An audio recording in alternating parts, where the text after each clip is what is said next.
Pessoal, Saga, o volume 9.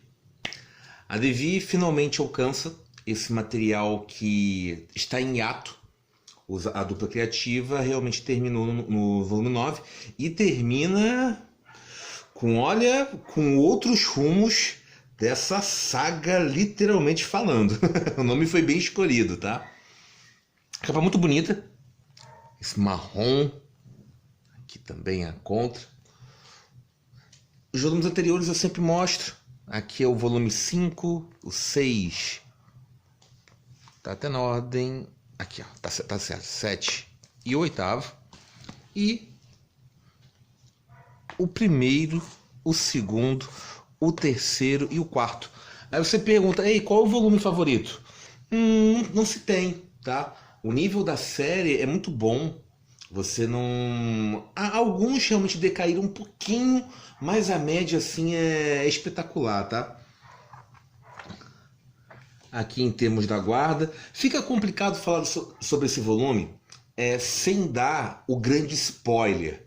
Então eu vou dividir, vai ser poucos minutos, e depois eu vou falar, ó, rapa fora, porque acontece? Eu tenho a mania de folhear o quadrinho, fazer assim, ó, não vou cometer o erro. Aí eu faço isso. O que aconteceu? Quando eu tava folheando para oxigenar e até mesmo tirar uma página, eu tomei um spoiler na cara. Eu fiquei meses afastado, tudo que toda a saga eu sabia que tinha uma coisa bombástica, e eu me deparei logo com a página. Aí eu falei, putz. Acontece. Então, para vocês não terem essa mesma experiência de uma forma diferente, eu vou avisar realmente como chegar na área de spoiler. O quadrinho começa muito tranquilo, muito sexo. Então você sabe que vai acontecer alguma coisa ruim, tá?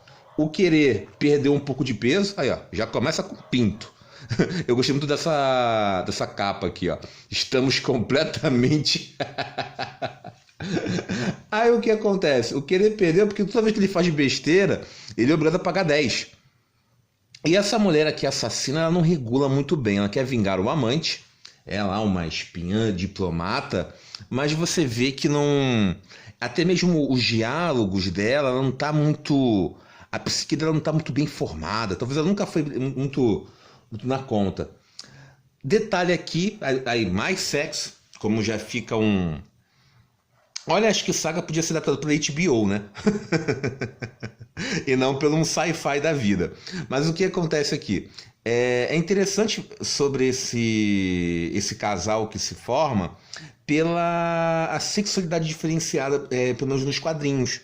Costuma-se ter já casais homoafetivos, mas esta personagem, ela tem os dois sexos, né? Ela também é trans, então, e você vê que aqui que o robô, ele tá tomando lá na rabiola, tá?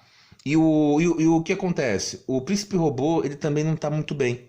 Desde que ele quebrou aqui, ele não tá funcionando. E vai se encontrar. Então nós temos o casal. Aí detalhe como o Saga consegue dialogar com os conceitos modernos, né? Falando sobre a diversidade sexual é muito implementada. Então nós temos um quadrinho atual nesses moldes. É uma space opera. Então nós temos uma fantasia e ficção científica, tá? É muito bem assim, é muito... O que acontece? Saga é feito de forma muito leve. Você vai passando pelas páginas e a narrativa é mérito muito do Brian K. Vaughan, tá? E nesse ato ele está fazendo o Paper Girls, né? Às vezes a criatividade precisa. Aí detalhe aqui, o príncipe robô, ele fala uma coisa, mas mostra outra na sua tela cabeça.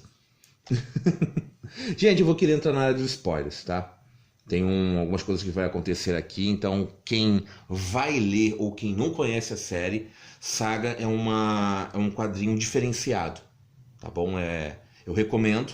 É claro que acaba sendo para maiores de 18 anos. Inclusive, este volume, como ele tem um sexo mais explícito de todos os outros, né? A consecutiva, então, ele recebeu a indicação para aconselhar para leitores adultos, tá bom? Mas o que acontece? Então fica essa recomendação para aqueles que nunca ouviram falar. Agora, para quem já leu, aí vai vir um spoiler. Então, por favor, para quem não quer essas informações, volte aqui depois, tá? Para não estragar essa experiência literária. Uau, vamos lá. Tivemos então 2 mortes, né? A primeira foi com o Príncipe Robô.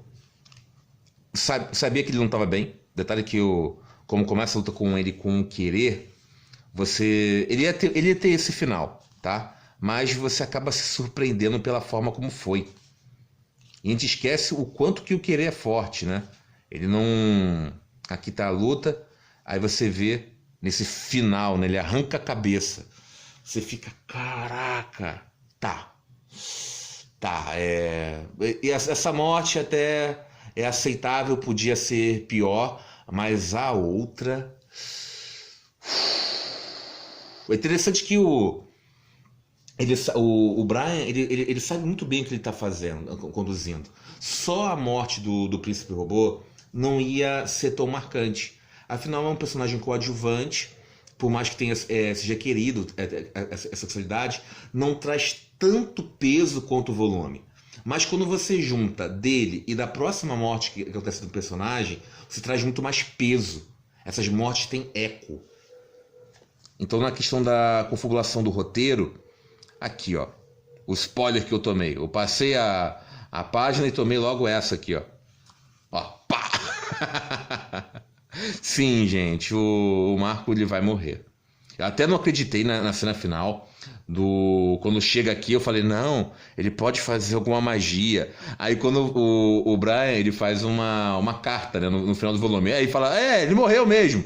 Aí eu, tá, não tem. Mas aqui, ó, eu já sei que quando ele começa tá numa briga mortal, tá? Aí, em termos na luta, aí corta os diálogos, lembra muito Frank Miller, né? Quando você tá lutando, não tem como você ficar muito discutindo, eu sei que os quadrinhos de super-heróis, a base é essa, né? E afinal é uma questão de moralismo, mas uma luta real não dá pra você ficar... é ação, pô. Aí o que acontece? Quando ele para, ele não mata. E ele olha, eu falo, aí ele olha para as estrelas, pro planeta, olha como é que o mundo é lindo, é bonito. Eu falei, deitou. Vai morrer. E não deu outra, tá? Temos uma batalha, e assim como uma guerra, não tem como você ter essa distração. E aí, você pensa na evolução desse personagem, porque a questão de escolha. Por que ele se distraiu? Por que ele não quis matar? Ele quis romper o ciclo de guerra. Ele tá uma batalha mortal, ali vingando um colega, né? Ele não era amigo do Príncipe Robô, e também o seu perseguidor, mas ele não quis ter isso como opção. Errou, porque aí perdeu a esposa, perdeu a filha, né? E mais do que isso, a filha também acaba perdendo, mas é uma questão de escolha. Em termos de condução de roteiro, agora abre outras possibilidades, né? Porque para cuidar da Hazel fica mais trabalhoso ainda. Ela se força no amadurecimento. E fica... de novo, eu fico assim muito curioso de aonde que ela está contando essa história. Ela está contando um discurso com a paz que foi alcançada, ou está buscando nesse discurso lá, Malala, conciliar. É um discurso como se fosse uma ONU, mas ao invés de ser isso, de uma coisa planetária, mas uma coisa intergaláctica. Ou ela está falando isso para um dos filhos dela, ou para um monte de crianças, ou ela já está velhinha, ela está contando como um diário. Fica realmente a dúvida qual é o ponto futuro que ela está falando essa história. A única coisa que nós sabemos é que ela está viva. Aí a Lana, que é a mãe, vai sofrer realmente por isso, mas vai ter que realmente lutar. E é uma pena, né? E o querer, por mais que ele tenha feito isso, ou na luta, ele é o vilão, porque os princípios morais dele são muito deturpados, mas ao mesmo tempo tem esses feixes cinza. Esse personagem ele é bem constituído, ele não é só vilão, não, ele é cinza. Ele tem coisas boas. Então você acaba torcendo. E é claro que, como fica entre esses dois personagens, torcer-se por Marco, mas foi uma escolha do roteiro, até mesmo para a série se movimentar. É um romance, e agora nós vamos ter uma história mais para sobrevivência, uma ligação, tá? Mas houveram muitos personagens que participaram e muitas mortes. E vão sendo renovados, né? Realmente é uma saga. Tem-se uma declaração que chegou-se na metade da história. O Brian K. deu algumas entrevistas e... então como 9, se espera então chegar até o volume 18. Mas eu não sei, tá? Não sei como é que vai ficar a inspiração do autor. A gente só vai saber realmente como terminar. Pode ficar mais curta, pode ficar mais longa, ou realmente cumprir o prognóstico. Mas é um quadrinho sensacional. Eu espero que esse tempo, esse ato criativo, realmente surja uma inspiração para manter a qualidade da série. Eu ficaria muito decepcionado se o quadrinho ele decai, assim como outros que nós vimos que eram ótimos e se perderam. Tá? The Walking Dead foi um desses, que teve muitos... Era legal, era um quadrinho diferenciado, aí teve aquele apogeu com o governador, aí depois teve as situações cíclicas, toda hora se repetia, e teve um final assim até digno. Mas quando você vai ver o todo, né, teve uma grande parte dele foi podre. Teve uma coisa boa, e também acho que a série televisiva acabou atrapalhando. Algumas vezes ajuda essa retroalimentação. Então eu acho muito legal como um produto, ele é fechado, ele não é afetado em termos de criativa, por mais que tenha um orçamento, e depois que ele seja terminado, aí sim ele possa ser transportado para outra mídia. Temos alguns casos que não afetaram. O Harry Potter, a J.K. Rowling, ela foi muito profissional na questão dos prazos. Em outros nós tivemos o George Martin, ele realmente se complicando. Então, se Saga fosse uma adaptação dessa, está muito cedo para isso, tá? Primeiro termina a história que o autor quer contar, desenhe com calma, faça com os moldes realmente assim europeus, por mais que tenha esse prazos americanos, mas a Fiona Staples, ela tem uma arte assim, casa muito bem com Saga. Ela fez os outros trabalhos, mas não é a mesma coisa. Aqui, se o roteiro é leve, a arte também é leve.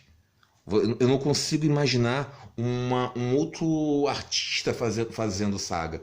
Então, quando você não consegue imaginar, não é que ele seja o melhor ou o pior, não. Ele acaba sendo o único, tá? É sinal que a arte está muito bem feita. Gente, eu fico por aqui. Recomendo demais. Tá bom? Se você assistiu esse spoiler safado e ficou até o final, mas leia isso. E aqueles que estão acompanhando em termos de Saga, é um quadrinho muito bom. A qualidade dele é muito acima da média. Gente, fui! Até mais!